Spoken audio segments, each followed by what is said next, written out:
자유를 찾아온 사람들. 나에게 오카리나라는 상처를 치유해주는 아주 좋은 친구, 한국 생활을 하는 데 있어서 아주 많은 도움을 주는 조력자. 한국에 산 지 10년째인 탈북 청년 김명 씨는 오카리나 연주가입니다. 저는 오카리나 연주자 김명이고요. 탈북 청년입니다. 5살 때 97년도에 넘어와서 중국에서 약 7년 정도 살다가 태어난 곳은 평안북도 구장, 자란 곳은 중국의 어느 마을. 12살 때 중국 땅을 넘어 몽골로 가려다 엄마와 헤어져 북한 수용소까지 끌려갔고, 엄마를 만나야겠다라는 마음밖에 없었어요. 탈북하는 과정에서는. 엄마를 내가 죽는 한이 있더라도 2번의 탈북 시도 끝에 중국 단동항을 떠나는 배를 타고 한국 인천항에 도착했습니다. 진짜 맨날 꿈꾸고 혼자서 진짜 편지 쓰고 진짜 많이 그리웠거든요. 근데 정작 만났는데 멍해지더라고요. 엄마만 만나면 모든 것이 해결될 것 같았는데 고등학생의 교복을 입은 지 얼마 안 돼 벗어던지고 말았습니다. 아무것도 모르는 상태에서 곱하기 나누기 곱셈 나누기 여기까지밖에 못했던 저라서 너무너무나 생소하더라고요. 대학 입시를 위한 공부 대신에 여행하고 경험하면서 세상을 알아가기 시작했던 김명 씨. 탈북 청소년들과 함께 공부했던 대안학교에서 처음 들었던 오카리나 소리에 반했습니다. 무슨 일을 하며 살지, 어떻게 살면 좋을지 여러 직업을 탐방하던 길에도 늘 오카리나가 함께했습니다. 제가 얘기하는 오카리나의 매력은 누구도 낼 수 없는 저만의 또 감성적인 소리가 있어요. 제가 북한에서 겪었던 그런 일들과 그런 것들을 이제 오카리나한테 담아서 소리를 내다 보니까 아무래도 참 애절하다, 구슬프다 이런 식으로. 한국에 사는 탈북자들의 사연을 전해드리는 자유를 찾아온 사람들. 오카리나 연주가 김명 씨의 마지막 이야기입니다. 지금 목에도 오카리나. 네, 요거는 그냥 액세서리. 여기도 오카리나. 네. 오카리나 이렇게 종류가 많나요? 다른 가방이 더 많습니다. 가지고 있는 오카리나가 몇 대라고 얘기하나요? 약 한 200~300개 정도 됩니다. 한국 생활 10년 동안 꾸준히 모아왔다는 수백 개의 오카리나가 김명 씨의 애지중지 재산입니다. 종류가 워낙 많다 보니까요. 그리고 또 제가 지금 제작에 좀 관심이 있어갖고 이것저것 막 만들어 보다 보니까 좀 가지수가 상당히 많습니다. 다른 사람들에 비해서. 이게 오카리나 300개? 200~300개 정도 됩니다. 200~300개. 네. 10년 만에 네. 오카리나. 두세 개가 아니고 200~300개. 오카리나 연주만 잘하고 싶은 것이 아니라 더 맑고 청아하고 신비한 소리를 만들어내는 오카리나의 장인이 되고 싶다는 김명 씨. 제가 오카리나 연주를 하는 것에 있어서 모든 한스러운 표현이나 신나는 것에 있어서 이런 연주하는 스케일이나 이런 것들은 다 내가 그 북한에서 그 수모를 당했던 감옥에서 힘들었던 시절들과 고모 할머니한테서 받았던 그런 상처들과 한국에 와서 내가 자본주의라는 사회를 겪어야만 했었던 그런 시절, 그런 아픔들이 있었기에 제가 이런 감정을 끌어낼 수 있는 것 같습니다. 네. 북한 사람들의 삶을 담아내는 오카리나 전문가가 되기 위해서는 감성뿐 아니라 음악가로서의 기본을 다져야겠다고 생각했습니다. 사회적으로는 많이 안다고 생각을 하지만 그래도 저는 이제 학력적인 스펙이 없다 보니까 아무래도 그 면에서는 좀 많이 위축이 되는 것 같아요. 학교를 이제 다니고 또 어떤 스펙을 쌓다 보면은 그거에 대한 뒷받침을 해줄 수 있는 사람이 있어야 되는데 그게 없다 보니까 저는 용기를 갖고 도전을 못하고 있는 것 같아요.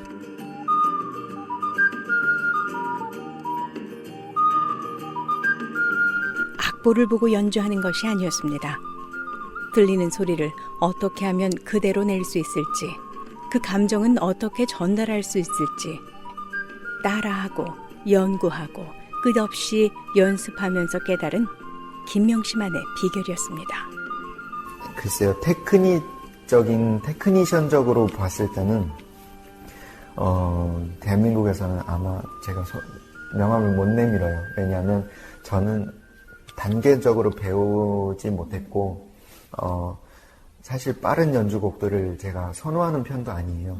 그러다 보니까 제가 그런 곡들을 좀 연마를 안 했고, 하지만 개성적인 면에서는 아마 대한민국에서는 아주 특이한 케이스로 김명하면은 누구나 다 알 수 있듯이, 김명하면 참 감성적인 친구, 또 그런 뭐랄까요, 구슬픈 음악, 그런 쪽에서는 아주 내가 어떠한 멜로디를 곱게 표현하는 데 있어서는 아마 제가 혼자서 말씀드리긴 좀 그렇지만 아마 진짜 대한민국에서 누구나 다 알 수 있지 않나 라는 생각을 하고 있습니다.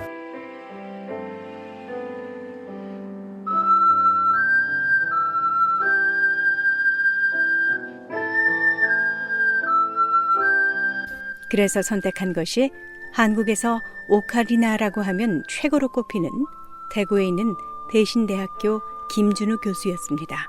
페이스북, SNS를 통해서 이 친구가 활동하는 거를 봤고요. 그냥 오카리나 탈북을 했는 그런 내용은 전혀 모르고 있다가 어떻게 하다가 이제 그 SNS 상에서 그거를 이제 들었어요. 그걸 봤어요. 그래서 내려와서 좀 배우고 싶다고, 공부를 하고 싶다고, 뭔가 이렇게 좀 발전을 원하고 도약을 원하는구나, 그리고 또 좀 체계적인 거를 배우고 싶구나라는 생각을 하고 있구나라는 거를 느꼈어요. 그래서 이제 김준우 교수도 북한에서 왔다는 남다른 이력의 김명씨를 제자로 받아들였습니다. 재능은 많지만 여러 방면으로 익히고 다듬어야 할 것이 많았던 김명씨를 한번 가르쳐 보기로 했기 때문입니다. 우리나라 한국 사회에서는 이 사회생활을 하는 데 있어서, 음악도 생활을 하는 데 있어서 체계적인 게 필요해요. 평생을 먹고 살아야 되잖아요. 음악이라는 직업으로 해서, 이 오카리나라는 걸 통해서. 근데 그거를 사는 데 있어서 여러 가지 라이센스도 있어야 되고, 그런 부분을 또 자기가 알고 있고 누군가에게 가르쳐 줄 수가 있어야 되고, 그런 또 티칭 방법도 습득을 해야 되고 경험을 해야 되고, 그런데 이제 너무 이제 연주에만 치중이 되어 있어요. 그런 부분 좀 많이 아쉽죠. 아직은. 김준우 교수는 음악대학에 정식으로 입학해 기본적인 공부부터 시작하기를 권했습니다. 하지만 김명씨는 여러 가지 생각 끝에 대학 대신에 다른 길을 가야겠다는 마음을 정하게 됐습니다. 근데 워낙 또 재능과 끼가 있는 친구들이 워낙 많아서 좀 어렵지 않을까 혼자서 그런 생각도 해요. 워낙 학비가 비싸고 또 그거 학비뿐만 아니라 또 생활비며 숙식비며 사람을 상대할 때 이렇게 담은 이런 커피 한 잔을 마시더라도 이게 밥값보다 더 비싸잖아요. 요즘에는. 그러다 보니까 참 부담스러운 것 같아요. 금전적으로. 처음부터 대학 대신에 사회생활을 선택했던 이유 그대로였습니다. 현실적인 한계.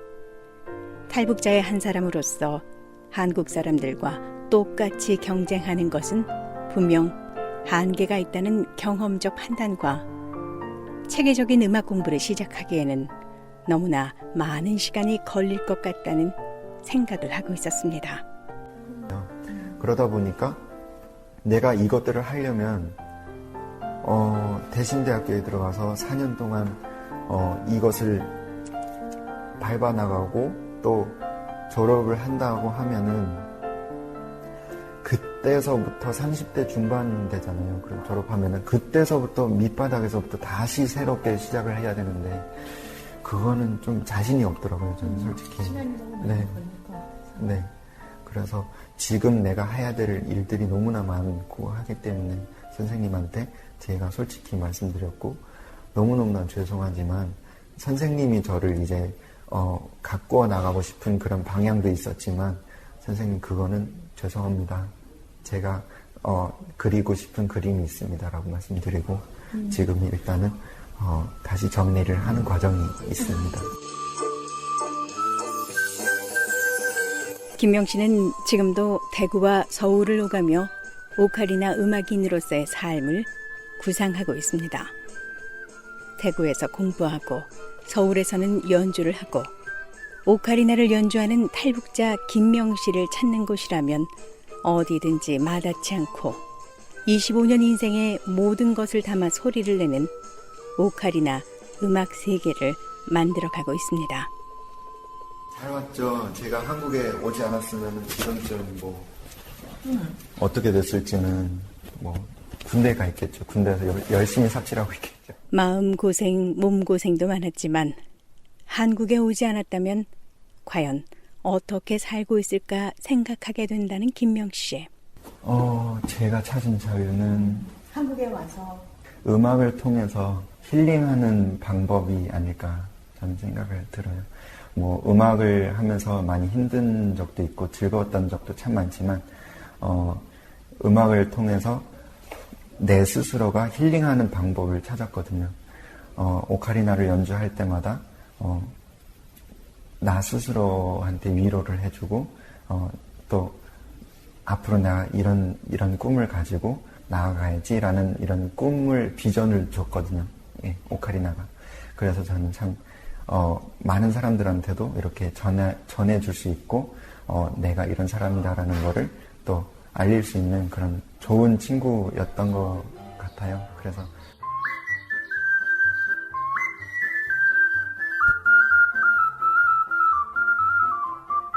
한국 곳곳을 다니며 어린 학생들을 만날 때마다 펼쳐놓는다는 25년 동안의 파란만장 인생 이야기. 내 스스로가 나를 모른다면은 그 경험을 하면은 그거는 시간 낭비라고 생각을 해요.